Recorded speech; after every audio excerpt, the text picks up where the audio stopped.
It is time. Yes. It's time for a good old-fashioned Q&A, MMA fans. Oh, I gotta stretch.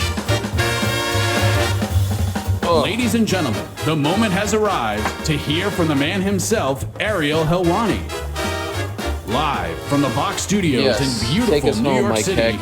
Take us home, baby. And now, to answer your questions, get out of your seats and on your feet because here he is, Ariel Helwani.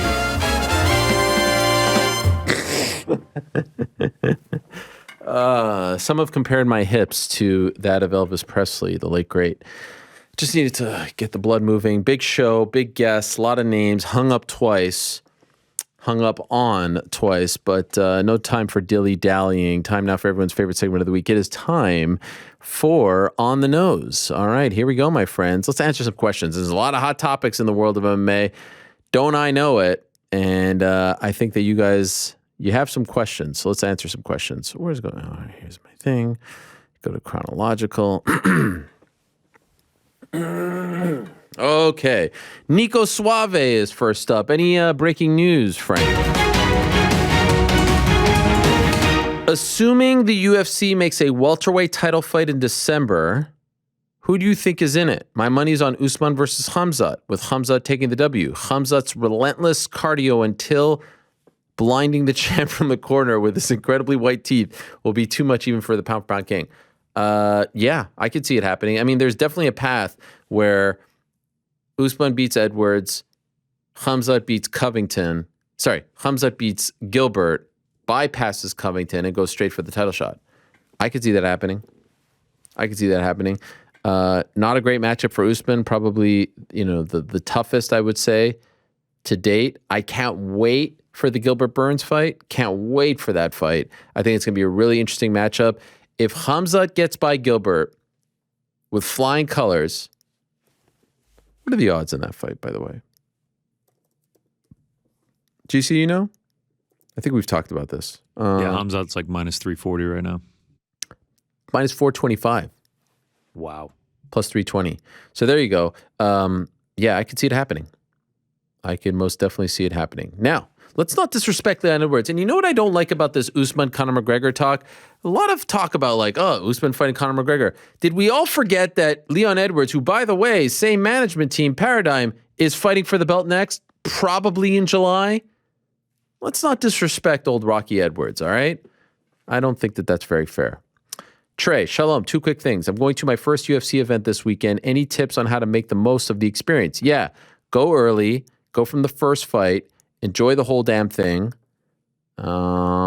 I don't know if they're doing like a fan thing outside, but, go to the ceremonial weigh-ins, have a good time there. But yeah, I would just go early. Don't show up late. Take in the whole damn thing. It's going to be a great time. For G Sizzle, if you were to parlay 3 dogs at Moneyline for UFC Columbus, who would they be? Putting you on the spot here, Trey. Oh, my goodness. Wow, yeah. I'll answer the next one. You think about it, and I'll come back to you. El Cubano. Hola, Ariel. What upsets bother you more? Masvidal punching Colby at a Miami restaurant or Colby's use of trash talk towards people's wives, children to promote his fights? Golly. Well, I mean, one is related to the other, right? Look, let me be very, very clear. I do not condone punching anyone outside of a fight at all. I don't condone this. However, you cannot be surprised at the byproduct of using family as part of your trash talk. Again, family, religion, these things should be they should not be a part of it. And I saw someone say, show me the place where Colby talked about his kids. Did you not see the picture with the woman? Did you not see him talk about alimony? Did you not see him talk about the ex-wife? Did you not see him talk about being a deadbeat dad, all that stuff? That's personal. That's information that does not need to be talked about in the build-up to a fight. Leave it alone. Kids should not be talked about. Don't even mention kids. Don't even mention wife. Don't mention any of that, ever. I see some people saying, how can you sit on this high horse when you let, Conor make a mention of your wife back in the day? Oh, don't bring Miss Owen. Darren, I'm not getting into a fight with these guys. I know this is the way they like to joke around. Trust me, we're on good terms. We're not using this to sell a fight. We're not former friends turned foes. It's apples and oranges. Now, I can assure you, someone who's beefing with me, like, I'll tell you one thing, straight up. I remember after I was banned, Dana was on a podcast. Nothing has pissed me off more than this. Nothing. And nothing probably will piss me off more than this. I don't care. He can say whatever he wants. Anyone can say whatever they want. But he was on a podcast, I think it was UFC Filtered. And he was talking about the episode where I got emotional. And he said, one day his kids are going to look at him on camera and see him crying and see what kind of a weak person he is. And nothing pissed me off more than that. Don't mention my kids. Don't mention my family. I've never mentioned yours. And I would never. Leave that out of your mouth. And I would say the same to anyone promoting a fight. Leave someone's kids out of their mouth. Leave wives, leave significant others, leave that all private, sidelines. Leave it in the back. So you cannot be surprised by the reaction of Jorge Masvidal. Again, good look, bad look. I'm not condoning it. He's going to have to pay the price. And I would argue that going out and sort of boasting about it probably wasn't the smartest thing. But you cannot be surprised. I hate when people on the internet are saying like, oh, I'm not surprised by this. I'm not surprised. Nothing was less surprising than this happening. Nothing was less surprising than this happening. This was going to happen. They live in the same town. Masvidal is very popular. People are going to call up Masvidal when Colby's around. Like, this was going to happen. And I would guarantee that it never happens if the trash talk doesn't go that route. If the trash talk was simply, former friends turned foes, this, that, Jim, all the stuff that we heard, but left all the family stuff out, I can guarantee you we don't see what happened Monday night. How long have we been watching this sport? How long have we been watching fights? How often do these things happen? They don't really happen, right? They've happened a couple times, extenuating circumstances, but all the fights, all the rivalries, all the trash talks, it usually ends in respect, we move, our separate ways. Unnecessary. This isn't good heat. This isn't it's just, there's no place for it. I actually don't believe that deep down Colby is a bad guy. I just think he has a skewed vision and a skewed thought process as to how one should act when you're selling a fight. I actually think deep down he's a good guy. I do, based on my conversations with him. I don't think he's a criminal. I don't think he's anything like that. I just think it's messed up that he thinks that this is appropriate trash talk. And so again, I know I'm not necessarily answering the question, but you talk about family, you're crossing a line. You just are. And I'm not condoning it, but nothing would surprise me. All bets are off at that point. Can't do that. Not to a fellow fighter. Not to quote unquote sell a fight. Can't do that. And so I wish it didn't happen. I wish he didn't boast about it afterwards. But above all, I wish family wasn't brought into the mix. I wish family didn't get involved. And I hope it never gets involved. Not necessary. No one's buying a fight because of the things that you're saying about someone's wife, ex-wife, kids, alimony. What is that? It's not necessary. There has to be a line. There has to be a line. And the UFC needs to start enforcing that line. We don't want this. You can't sit here and tell me that you want a cleaner sport with less sponsors and less banners and less this and less that, but be okay with this. No. Either you want to clean up the sport and make the sport mainstream, or you don't. Either you want to clean up the sport, or you just want what benefits your pocket. It's, to me, the two don't really vibe with each other.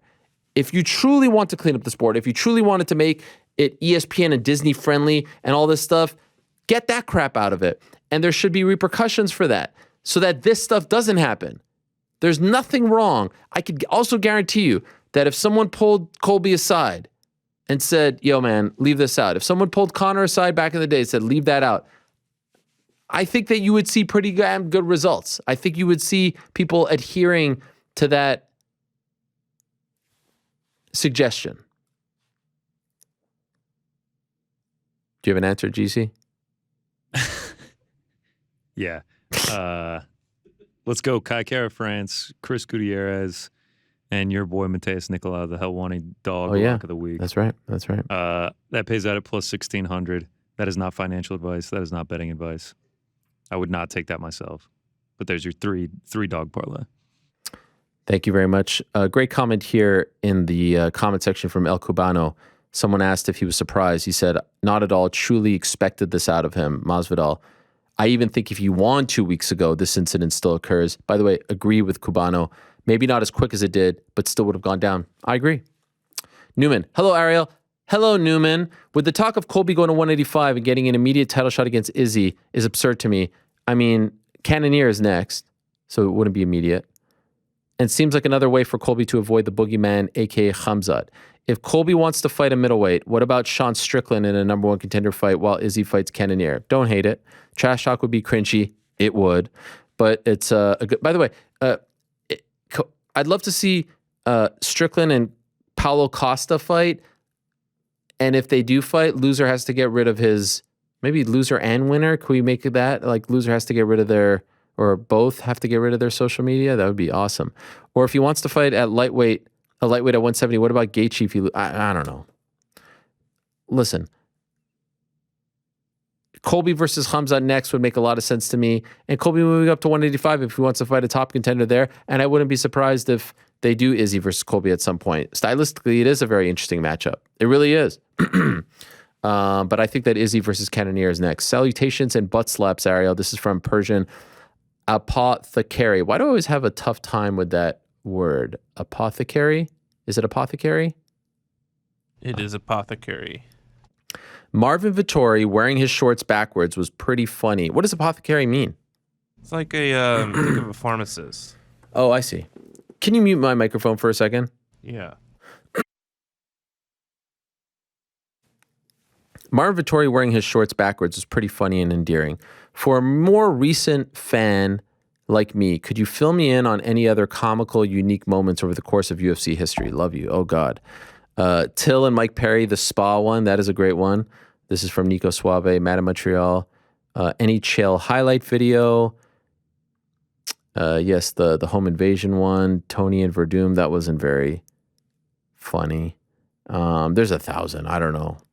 You can't ask me at this point to rack my brain of the MMA history books, so to speak. Hugo knows. 2 quick questions. During your time at ESPN, did you ever get to work with the great Carlos Contreras Legaspi? I did not. I refer to him as the Mexican Helwani because he's always on the nose regarding Mexican and Latin American MMA. Last one. So I see that he does great work, but I never got a chance to work with him. Last one. Who do you think will compete, win a title coming from Contender Series or looking for a fight? Oh, God. Looking for a fight. Who's from looking for a fight these days? Sean O'Malley. Yeah. I feel like I'm missing one. Contender Series product.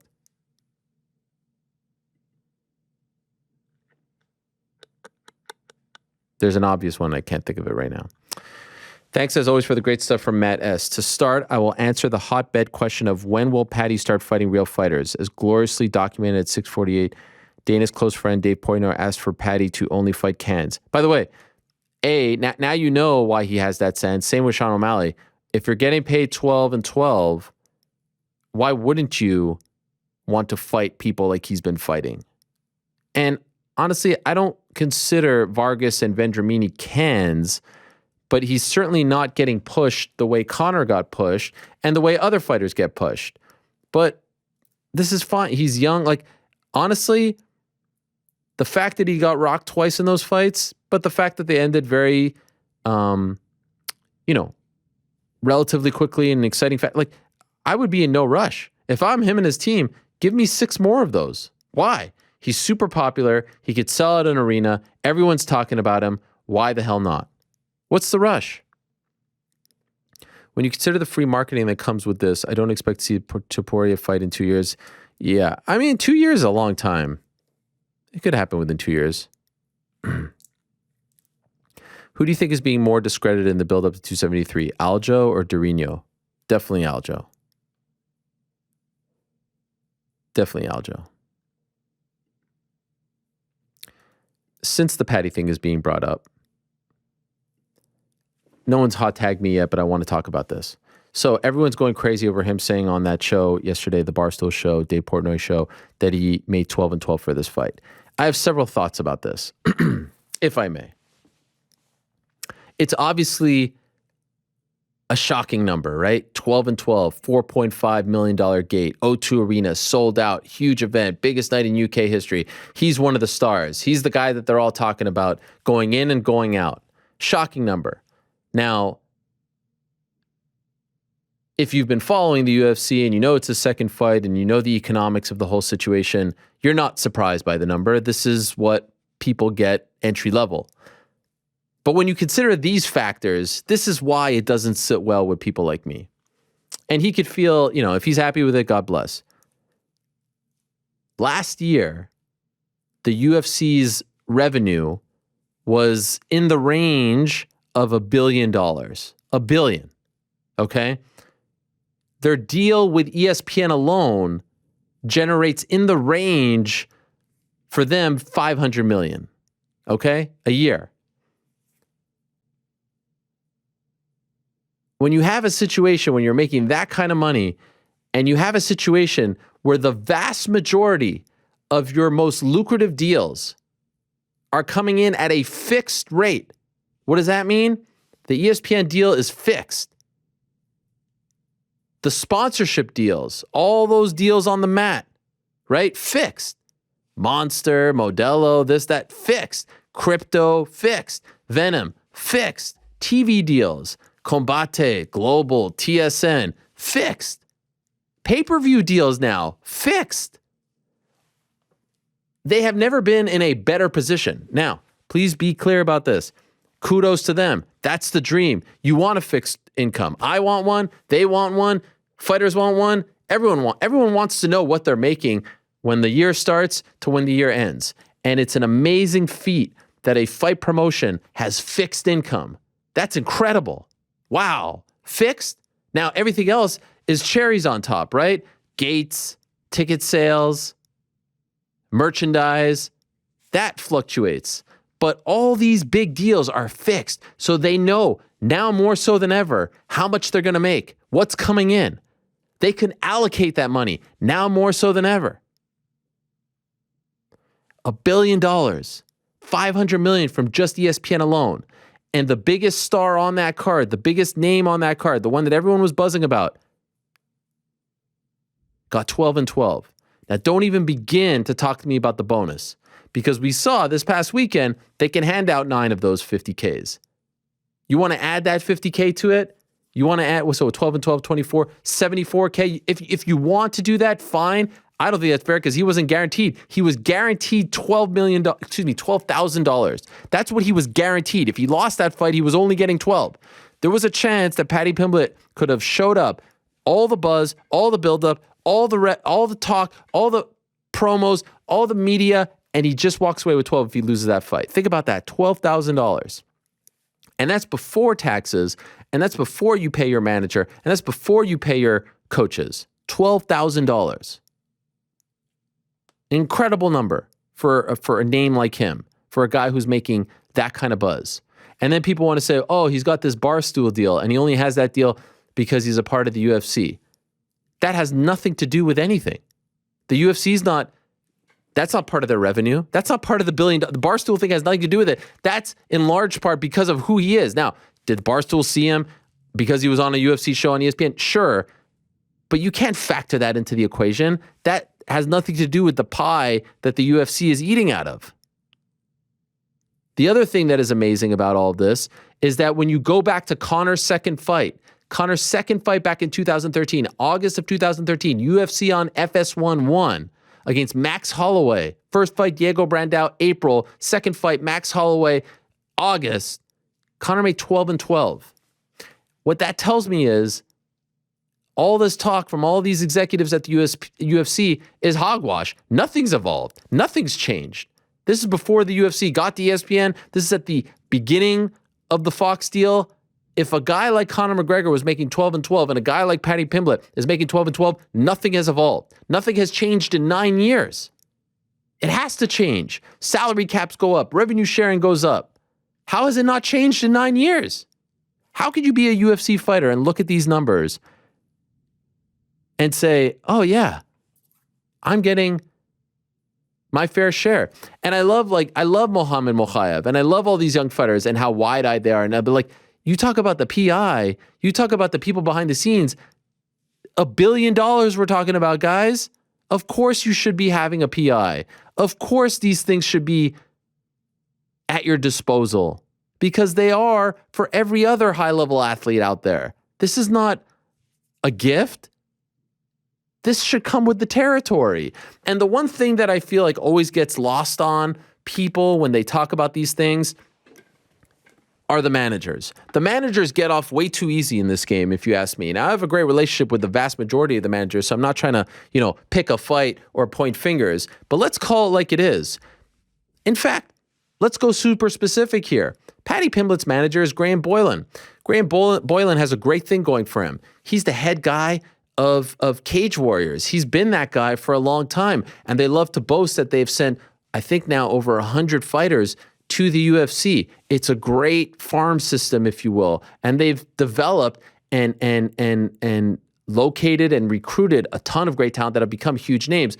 Massive credit, I do think, to his matchmaker, Ian Dean. But he has this system where he'll bring over guys from Cage Warriors, sign them to his management team, and then bring them to the UFC. So Paddy is represented by him, and so are the vast majority of those fighters that were, UK-based that were fighting on this card. Now, why are you okay with a 12-12 deal for a guy as big as Paddy Pimblett? Paddy Pimblett was no ordinary UFC debutant last year. This guy had a massive fan base dating back to 2015. How is that okay? Does it have anything to do with the fact that you got a great streaming deal with Fight Pass? You don't want to rock that boat, right? I would imagine. Or what about the fact that you've got all these fighters and this great relationship? You don't want to rock the boat because of one person. And so the question I would wonder is, are you looking out for my best interest, or are you looking out for the best interest of your relationship with the UFC? Because that's what it seems like to me. Because if I'm representing Paddy Pimblett and I'm calling up the UFC and say, what do you got for me going into the Luigi fight? And you tell me 12-12, what's the next call that I'm making? It's to Scott Coker and Mike Hogan at Bellator and saying, hey, I'm getting 12-12 here. What can you guys get? And I feel like they're going to overpay, especially with their interest in that market. And so they may come back with 40-40 or 50-50. I don't think that call ever really happened. That's how you play the game. That's how you look out for the best interest of the fighter. And so, yeah, I do think there's some questions that need to be asked there if I'm Paddy. Now, again, Paddy could be happy with the deal, and maybe it's not even the real number, although he said it himself. We've heard about these, backroom deals. But how could you, in good conscience, sign your fighter to a promotion that's paying you 12-12, 12 guaranteed when you're that big of a name? He deserves way more than that. This guy deserves, based on what they generated, at least $500,000, at least, based on what they generate just that night alone, let alone all the other stuff that he's generating for them. $1 billion. Most, if not all of it, fixed. Fixed. How they don't see this, how they don't understand this, I'll never know. It's one of the great mysteries of my life. But you see today, when he says that, people have this reaction like, wow, nothing's changed. Go back to 2013. Hey, Dan Hardy's saying 5-5 in 2009. How far off are we from that? 7K off. That part of the business hasn't changed. Everything else has changed. The TV deal, $1.5 billion from ESPN. The sponsorships, all this has changed. And yet you see people online like defending it. Don't you want the best for your fighters? Because I can assure you, very soon they're going to be out. Very soon they'll be out of the UFC. And very soon they'll be looking for new work. And they'll be looking for a new job and new opportunities and new employment. And not left with a lot. When is that cycle going to end? When are we going to have things like revenue sharing, collective bargaining, and pensions? All these things can happen right now. They can all happen right now. But we seem to care about it more than the fighters. So God bless. Those are my thoughts, though, when I see something like that. Like, wow, if I'm a guy getting that, like, how come my manager's not doing more on my behalf? Why are they making $1 billion? What about the TV deal money? What about like all these fixed? I see all these sponsors on the cage. What about this crypto sponsor that I have to wear on my shirt that I don't get a penny from? Where's the breakdown? Where's my share? Where's my piece of the pie? Matt, thanks as always. Oh, no. Iman, true or false? Sean O'Malley's next fight is against a top 10 opponent. False. Cody Rhodes appears at WrestleMania. True. I think he'll show up. Seth comes out. Where's my opponent? He shows up. Brilliant. DC appears on the MMA Hour before the end of 2022. True. One of Francis Ngannou or Nathan Diaz doesn't resign with the UFC. False. TJ Dillashaw's next fight against the winner of Jan Sterling. I'll say this out of a guess, not because I know. True. Covington fights Khamzat Burns winner next. False. Open scoring is used at a Bellator PFL UFC event in 2022. False. Shout out to Combate Global, my good friend Campbell McLaren. Shout out to him. They're doing open scoring. I feel like this is his way of trying to endear himself to me, but it's going to need a little more than that. John Jones fights in 2022. False. Paddy Pimblett's next fight is a main event. True. UK gets a pay-per-view or number card in the next year. False. Dublin gets a UFC card before the end of 2022. False. Frank watches a UFC event with GC at his house in 2022. False. False. You stole the words out of my mouth. Yeah. Hey, Lewis Gilmore said, Ariel reads all of this false. You're wrong. Adrian, dear Ariel, greetings once again from London. I was hoping to get your insight on a common scenario in day-to-day life. When you are walking towards someone in a long corridor and there is a significant distance between the two of you, how soon do you wave? Wow, this is a great question. If you wave early on, do you wave again once you have gotten closer? If you wave only once, I actually struggle with these things. If you wave only once, you have gotten close, do you acknowledge them in some other way from a distance, such as with a head nod? Would appreciate your insights on negating awkwardness in these sorts of encounters. One of the best questions we've ever received. If I see someone far, I'll probably do like a, hey, and then I'll probably say it almost 2 more times. It's actually not the worst scenario. The worst scenario is when you say goodbye to someone and then you realize you both have to walk in the same direction. That's the worst. I have been known at times to go in a different direction just to avoid that once I realize, oh my God, we actually have to go in the same direction and I don't want this to continue. But you could do like the quick hey and then another hey and move on. Great question. Joe, hey Ariel, which of these current or former champions will be retired by the end of 2023? Usman? No. Miocic? Yes. Arlovsky? No. McGregor? No. Glover? No. Jan? No. Jones? No. Cruz? No. Ariel, this is the second time Jorge has physically assaulted another fighter outside of the sport. Unlike Leon, this one was premeditated. He put a mask on. By the way, most surprising part of that whole story, Jorge wearing a mask. Do you have a laugh track? Thank you. And his hood up. Do you ever see UFC actually addressing it, or is this part of the mean business? Nah, they ain't addressing it. Where's the MMA fighting swag? Mysterious fraud said it was coming. Whoa. What's up with that? This guy just called you mysterious fraud, Frank. Yeah, I don't think I like it. Did you ever say it was coming? No. Wow. What about this comment from Nick? I would buy a mug faster than Mysterious denies GC Hangouts. That's probably right. Any update on the swag, if you will, GC? We're in talks. Okay. We're friends. Yeah, breaking tea. Oh, are we really? Discussions are happening. Wow. It's a slow process. Could we get some...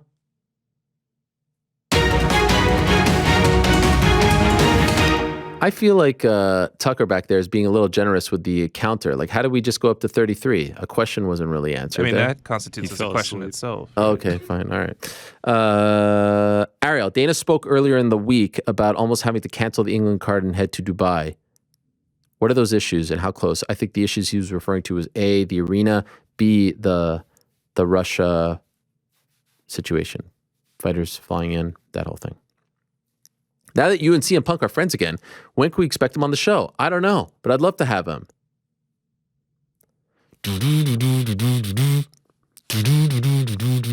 Look in my eyes, what do you see? I'm a cult of personality. You know that song, Frank? I feel like you know that song. I do. Like Mussolini and Stalin, I'm a cult of personality. The cult of, I'll tell you this, I do have a conversation coming up with a guy who just went toe-to-toe with Mr. Punk. Stay tuned. Good morning from Idaho, Israel. I wanted to get your thoughts on Conor's recent comments in his interview with Oscar Willis, in which he said he wouldn't be going down to lightweight and coming back for a title against Usman. The thing that I found weird about that was like, Edwards is next and it's the same management. This does not sound like something the UFC would entertain. Of course they would, but I feel like Usman may be a bit much for a return fight. Yeah, but Usman would love it. Hey, if I'm Usman, I'll take the Conor fight over Khamzat any day. Bigger name, better style matchup. I still maintain, though, it should be Conor Jorge MSG November. That's the fight. Is it more likely we see Conor versus Diaz Jorge at 70 in his return fight? I think so. Lord Jake, happy Wednesday from Winnipeg. Not MMA related, but was wondering what match you are most looking forward to next weekend at WrestleMania. Personally, I'm looking forward to Seth and his mystery opponent. That is going to be great. But honestly, the build that I'm most looking like that I'm enjoying the most is Pat McAfee versus Austin Theory. I'm loving Pat McAfee versus Austin Theory. I think it's a really fun build, smart. When is McAfee going to come back on the show? Someone's calling me. Should I pick this up right now? F it. Hey, I'm live on the air right now, okay? Do you want me to call you back or do you want to say something to the people? Oh, I just want to say hello. Oh, hey. Someone just asked me, I just did a true or false, and you know what one of the questions was? What's up? DC appears on the MMA Hour before the end of 2022. That's one of the questions. I said true. Was I right or wrong? You're absolutely right, my brother. All right. All right, Doug. Bye-bye. I don't want him to get in trouble. I don't want him to get... Listen, you call me during the show, you're getting put on the air. I might lose friends over this, but you know what? This is what I do for you guys. Hey, Ariel, I had to post this at 4:30 a.m., and by the time 8 a.m. rolls around, I saw that there were over 100 comments. Any chance you could do this twice a week without reducing the duration? I mean, what do you want, my kidney as well? When will GSP's contract with UFC expire? I believe next year. With Casey's win on Saturday, does this inspire you to do MMA boxing smoker? No. Listen, Casey's done a great thing, but I have 3 kids, all right? That alone takes me out of the running. You recently posted from Malki that Masvidal's new contract is one of the most lucrative deals in history. How do we know that is true compared to all the contracts in UFC history that are never published? Great question. I mean, listen, a retweet isn't an endorsement, okay? Question for GC. Can DraftKings ban you for winning too much? If so, how many units or games do you have to be up or win in order to receive this? Do you know the answer to that? Yeah, I think they can. I don't know the number, though. I think you got to be winning like a lot. Should cities pay for new NBA, NFL, NHL stadiums and why? Hell no. Let the owners pay for that. Metal fan. Ariel, I love the show and the new wrinkles that you've added since the move back. GC is great at being entertaining and solid with his betting advice. Plus, being a Braves fan is icing on the top. On Monday, though, he skipped right over the exec league on DraftKings because he made it a 50-50. As one of the 3 people who tied for first, I cared very little about the money lost by comparison to not seeing our faces pasted into a picture together on the #1 show in mixed martial arts. Rest easy, though. Recompense can happen now. If G City has the image I tweeted to him last night from Matt Metal Fan, all in good fun and love from Arkansas. What do you have to say for yourself, GC? Wow, I did not understand that tweet when I read it last night, but I know what he's talking about. It's a great picture, too. It's all of our faces. Yep, it's all of our faces. Maybe Monday? Hangover. I'll put it up on Monday. That's a huge oversight by me, but yeah, with the 50-50, I didn't make it. 3 people tied for first. Man, you can do some great pictures there. Matt, I'm sorry. Ariel, my man, greetings from Delco. What do you make of Nate dropping the B word, Bellator? Meh, not much. Do you think the UFC would ever consider doing a trade? Not with Nate. No way. Too big. Was Nate injured against Masvidal? I do believe his knee was a bit messed up. RDA versus Poirier is a great fight. Agree. Also, this guy says Andre Petrosky is a bum. All right. Good. I think he's the guy who last time told us the Petrosky story. Good day, Ariel. In your opinion, who's the bigger draw, Nate or Masvidal? Nate. Any contract update with Nate? Inching along. I think it happens. Dear Ariel, Couple questions. Abhisek. The London Fight Night card was definitely the best Fight Night card of recent times. Fair. Which fight main card is best, you feel? UFC London or Covington Woodley? London. Crowd. Results. Main event in Covington Woodley wasn't great. Do you feel that had Leon fight been rescheduled, that there would have been best prospects for Jorge than a fight versus Colby? Do you feel that had Leon fight had been rescheduled, that would have been best prospects for Jorge? I don't understand that question. If Conor defeats Islam, how much in terms of percentage are Khabib's comeback? Yeah, I mean, I think he would come back. Ariel, theory time. Paddy Pimblett was born on January 3rd, 95. On March 28, 94, a little over 9 months before Paddy was born, wow, this is crazy. WWF was having its European tour with the destination that night being Manchester, England. Owen Hart lost to Bret Hart that night. March 28, my wife's birthday.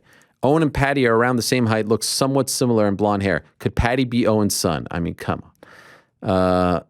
All jokes. Ollie, the Fremantle Dockers beat Adelaide Crows by 1 point on Sunday. I know, I watched it. 1 point, so good luck supporting them, I guess. What do you think of Darren the Gorilla celebrating with Aspinall? It was fine. Come on. It was fine. I don't like it. No, now we know. Aspinall told him to come up. Favorite sport documentary of all time? Ooh, tough one. Wrestling with Shadows. Beyond the Mat, also a great one. So many, the 30 for 30s are all great, but Wrestling with Shadows is like blew my mind. Lewis, my man, good afternoon, Ariel. What's the sweet spot for you when it comes to the event's starting time, running length, even the day? Saturday, main card 7, ends at 10.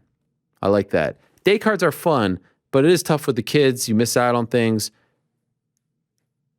4 p.m. prelims, 5 p.m. prelims, main card Saturday, 7, ends at 10.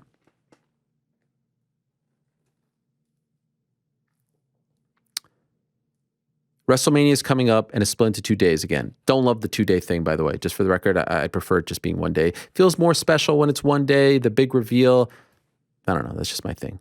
MMA has done 2, even 3-day cards. How do you find that balance with the viewpoints of watching as a fan versus cover? Like, I remember when they did Conor versus Chad Mendes. Remember that? And then the next day was Ellenberger Wonder Boy.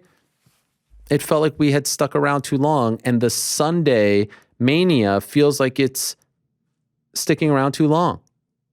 Should be 1 night. Highlight of my year so far was this past weekend representing Helwani inside the O2. Much love, Lewis. Lewis, Amber, Judd didn't wear a shirt, but Lewis and Amber were wearing Helwani merch, Thug Nose merch at the O2. I was told everyone stopped them. Everyone asked where they got it. They were the bells of the ball. Thank you. Did you ever end up getting paid for the evening with Conor McGregor event in Manchester? No, I got paid 50% when I agreed to do it. They never paid me the other 50%. Totally stiffed me, went running, treated me great, but I never got the second half. How did I get the gig? They reached out. They said they had this thing. I said yes. It was a cool opportunity. I went to Manchester for literally 24 hours. Wish I went longer, but I've always been an in and out kind of guy. I remember them saying, do you want to see Conor before? And I was like, nah. It's like our wedding. We're going to talk in front of the people, not before. Maybe a stupid decision. I don't know. We did it. It was fun. There was a meet and greet. I went back. There was a UFC event in Denver. Watched it in the hotel lobby. Went to bed for like an hour and then went back to the airport. Why would Malki be egging on Masvidal to jump Colby? I don't think he was egging him on. I think he was puffing his chest out, but I don't think he was egging. I think Jorge did that because he wanted to. Feels like bad management to be tweeting.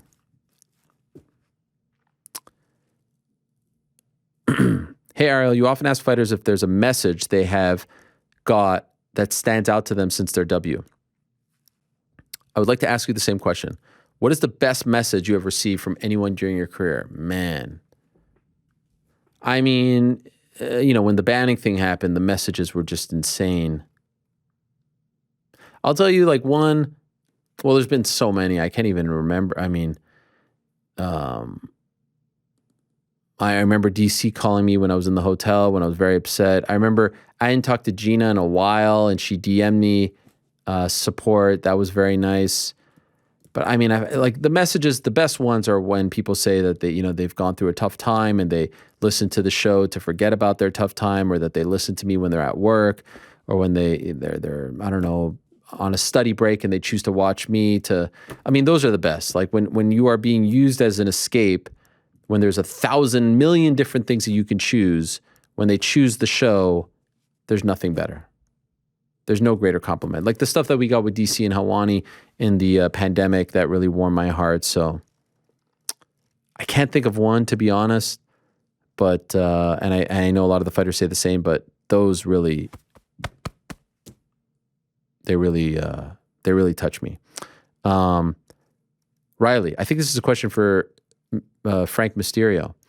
Is the audio different between YouTube and the podcast version?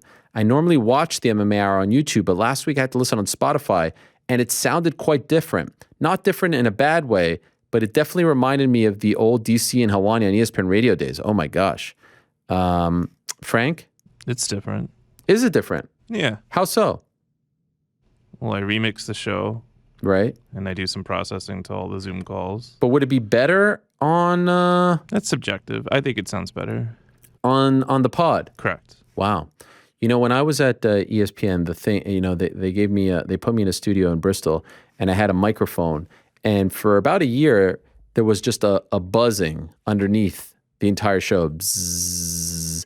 And like, I think you know me a little bit. Like, I like the show. I put a lot into it. When there's a buzz, like you can't listen to a show that has a buzzing sound. And no one fixed it. In fact, one time I was told, you need to stop bringing this up. I was like, how can I do a show and have these great guests, some even visiting Bristol, to come on the show, and there's a buzz?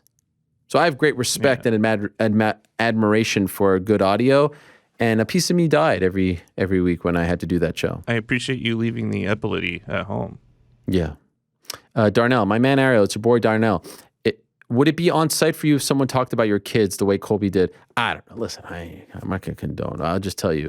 You guys don't know the fire that is burning inside of me, the temper that I have. That is one thing that is just like non-starter.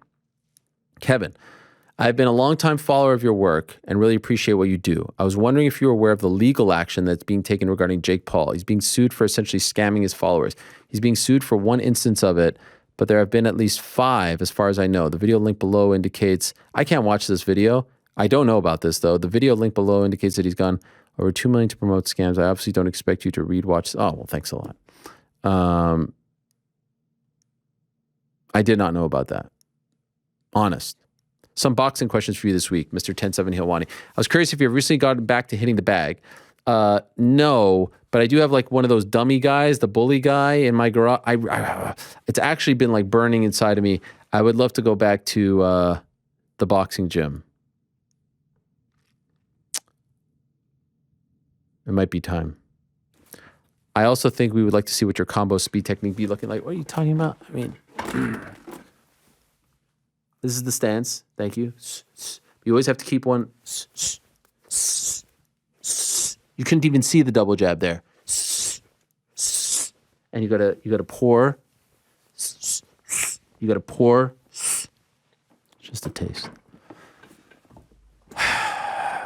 Do you know any fighter in recent memory that has ever been diagnosed with the same disease as Virgil Ortiz? I do not.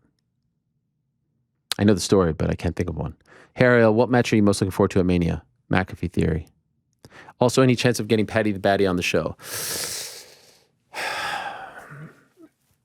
Can't get into it right now. Hi, Ariel. I know Jorge's the BMF, but jumping someone while they're wearing a hood is just low and gross. Do you think the UFC will punish him? Doubtful. Hi, Ariel. Thanks for what you do. After his most recent loss to Drew Dober, what's next for T-Rex? Just build him up. I don't think he lost much, to be honest. Okay, a few more here. What was the biggest turning point in your mindset towards MMA journalism? Moreover, when did the light bulb go off in terms of finding your strengths and motivations? Well, I remember being at that fight, GSP versus Matt Hughes in 2006, and saying, oh, wow, crowd can react like this. I want to be a part of this sport. That was a big turning point for me. UFC 112 in Abu Dhabi, being one of the few American journalists there, North American, was like, whoa, this feels like a turning point. Respect to GC for promoting the Verdict app. Gives a fun alternative to people who don't want to bet, sending good vibes his way. All right, how about that? I don't think Mokaev would be considered rushed by the UFC, giving him a ranked fighter next. No, especially not a flyweight. Question 1. Sean Strickland claims the UFC doesn't want the Costa match. Who else do you see either person fighting? I mean, that would be the one. I don't know what's going on with Costa. His social media is just completely, it's complete meshugas. Am I saying that correctly? Kevin Holland claims he would win the Brunson rematch. Do you believe that? Right now, maybe. Brunson coming off a bad loss. Hi, Ariel. Absolutely buzzing from the weekend. Getting to see the main man, Pizzi, in the flesh. Oh, it's Nem. What's up, Nem? Question is, how would you go about developing the next UK card if it's indeed a pay-per-view? I don't think it'll be a pay-per-view, but put it in the August, September range. Put a lot of those same dudes there. Oh, he gives us some options. Interim heavyweight title fight, Aspinall tie. I'm in. Number 1 contender fight, Holloway Arnold. I'm in. Don't think that's happening. I think Holloway's going to get a title shot, especially if Volkanovski wins. Paddy Topuria, don't think that's happening. Molly Antonina Shevchenko, like that. Main card opener, Mokaev Elliott, like that. Ariel, 2 fights into their respective careers. Who wins, Paddy or Connor? Come on. Connor. Hola, Ariel. Love the show and all you do for the sport. After the developing story with Masvidal assaulting Colby, do you see the UFC answered that? Greetings from Madrid. Why Bellator backtrack on Kavanaugh's Cyborg 2? Because she's got a messed up knee. With the UFC trying to do Ortega Yair, could that possibly be in Mexico? I haven't heard that. I remember seeing reports the UFC might do a pay-per-view in July in Anaheim. Yeah, now I'm hearing Dallas might be in the mix as well for whatever that would be, July 30th. What was the moment you fell in love with MMA? Do you remember it? Oh, wow. I remember seeing UFC 1 and not live, but it was on like a loop on pay-per-view, and my grandparents had like one of those pay-per-view boxes, and I remember being enthralled by it. I remember sort of paying attention to it, but it was hard. In 2000, I started to get more into it again with the internet, UFC.tv. I remember starting my own radio show in college. I remember telling my parents in 10 years the sport is going to be mainstream. 2001, this is only 8 years removed from the birth of the UFC.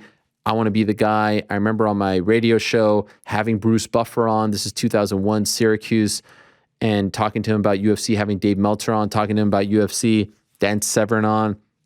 I remember in 2002 watching the Best Damn Sports Show, period, and seeing Tito and Ken on and thinking, wow, this sport is actually moving in the right direction. People care about the sport, and ordering the Friday pay-per-views. The pay-per-views used to be on Friday.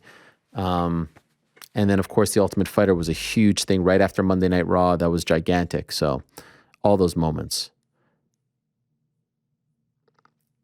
Non-ESPN Andrew Feldman from Hoboken here. UFC London was a hell of a card. 12 and 12. Okay, this is about... Paddy's going to get a new deal for sure. Whatever he gets, it's still not enough. I can assure you that. Without even knowing what the new deal is, it's still not enough. Ariel and team, thank you for all your work. My wife is a bona fide casual. She only watches fights when someone she likes is on. Favorite fighter, Tony Ferguson. It's now Kevin Holland. It's only because she saw your interview, so thank you. Question for you is, if you wanted to get someone into fighting with 3 fights of active fighters, what would you choose? My 3 are Sanhagen Jan, Holloway Yair, Louis Tuivasa. Active fighters. Does John Jones Gustafson count? Does Shogun Hendo count? I mean, Shogun's active. Joanna Zhang, your wife may like that.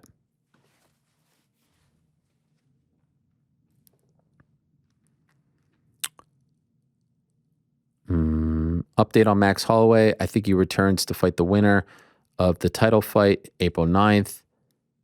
How would you book Cody in his first WWE appearance? Show up at Mania. Have everyone pretty much... Same how like we all knew Punk was going to show up at United Center. Make it very obvious he's going to show up and everyone will tune in. They want to... people want to see that moment.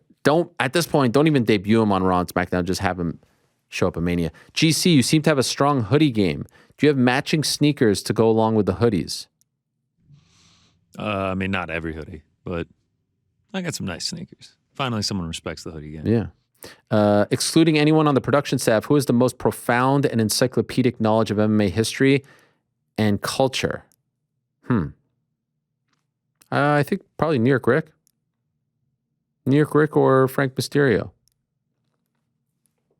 Ariel, with new drama unfolding, nothing? No response to that? All right. Which potential matchup and storyline is more likely to headline a best friends turned bitter rivals? By the way, I still think they're going to fight those guys. Just want to say. Ooh, okay.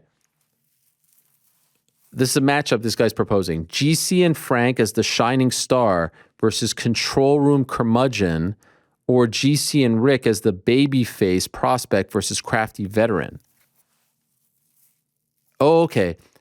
So this guy's proposing which has a better chance of happening, better storyline. Is it GC versus Frank, shining star versus control room curmudgeon, or GC versus Rick, babyface prospect versus crafty veteran? Also, do you think the rivalries would end in a Twitter, IG follow for follow or unfollowing purging? Any comments from you guys in the back there? I was waiting for Frank, but he just looked at me. I think GC versus New York Rick is more likely. Yeah, I think so too. Any update? Any update on Corey Sandhagen? No. Oh my God, this is a great call. With all the fighters from the UK in the news, just wanted to suggest, I think it's high time for another poem from Chris Eubank. Oh my God, yes. I mean, that would be amazing. You guys don't know about Chris Eubank, but that man is an absolute hero. One of the all-time greatest guests. This one is for GC. GC, I won a 6-fight parlay last weekend. It was plus 800, and I bet $25 to make 200. But going into the Tom Aspinall fight, I did what they refer to as hedging my bet. I bet 75 on Volkov to win 75. Ultimately, I was right with my Aspinall pick and I ended up profiting 125. Did I make the right choice, or should I have just ridden with Aspinall the whole way? I mean, in hindsight, you probably should have ridden with Aspinall just because he won, but I feel like 75 was a little bit too heavy. How much did he say he originally bet? 25 to make 200 plus 800. Oh, if he bet 25, then yeah, he only should have hedged like 30 or maybe like 40 something. I feel like 75 is too much of a hedge. You're depending too much there. Also, I have an update. New York Rick has officially said the line's been crossed. Wow. It's been drawn in the sand. I've gone too far, I think. Okay. Couple more. Salam alaikum, Ariel. Cheers from Dubai. Do you miss Montreal, or the NYC weather keeps it close enough? I miss it dearly. I look forward to going back later next month. A few weeks back, you were talking about the Bob Marley documentary, that quote, which I love. Thanks for reminding us. Possessions don't make you rich. My life is rich forever, brother. I don't think he said the brother part. I think that was Habib who said that. But possessions don't make you rich. My life is rich forever. Tremendous quote. I remember seeing that right before I became a dad for the first time. Shout out to my person. Thank you for not giving up to me and introducing me to Helwani. All right. Also, hey, Frank. Lots of love, Russia. How about that? Frank, you got a fan in Russia from Dubai. Cool. I keep hearing you take shots at Phoenix. No, I don't take shots at Phoenix. I'm just saying, could we diversify a little bit? For God's sakes, I'm tired of going to the same spots. Does Corey Anderson finally taste light heavyweight gold this year? And if so, do you think he finds his way back to the UFC after that title shot? No to the latter. No to the former. And with that, we are done. Longest show ever? I mean, of the new era? Still got a lot of people watching. I could go more if you want, but I've had enough. Is 93 the most questions we've ever answered, Frank? So far, yeah. All right, so I think we're good. Thank you to everyone who sent in questions. Appreciate you all very much. Tried to get to all of them, and I feel like we got some good stuff off our chest. We don't have to go home, but we do have to get the hell out of here.